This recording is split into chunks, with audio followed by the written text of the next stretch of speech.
Sausage ആണ്. എന്താ ഉണ്ടാക്കി പറഞ്ഞേ? ഞാൻ ഇതെടുത്ത് പറഞ്ഞ് സോസേജ് എന്താ ഉണ്ടാക്കി പറ. ഉണ്ടാക്കിയിട്ട് സോസേജിനകത്ത് നമ്മള് മുളക് പൊടിയും മഞ്ഞപ്പൊടിയും ഇട്ടു. മുളക് പൊടിയും മഞ്ഞപ്പൊടിയും പിന്നെ എന്നിട്ട് സാധനം ഉണ്ട് അതിൽ വെച്ച് ഗൈസ്. അതിൽ വെച്ചിട്ടുണ്ട് ഗൈസ്. ടോസ്റ്റർ അതിൽ വെച്ചിട്ടുണ്ട്. ആയി വരുന്നേ ഉള്ളു ഗൈസ്.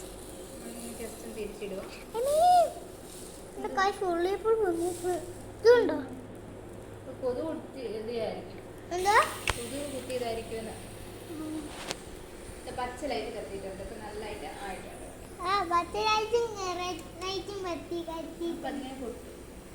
പൊട്ടുവോ?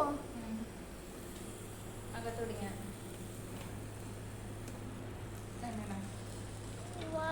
പൊട്ടുന്നുണ്ടല്ലോ. നല്ലതായിട്ട് വരുന്നേ. മുകളിലായിട്ട് കുറച്ച് എണ്ണ തൂത്ത് കൊടുത്താൽ നല്ലതാണ് ഗൈസ്. ആക്കി ഗൈസ് എണ്ണ തൂത്ത് കൊടുത്തേ ഗൈസ് നല്ലതാണ്.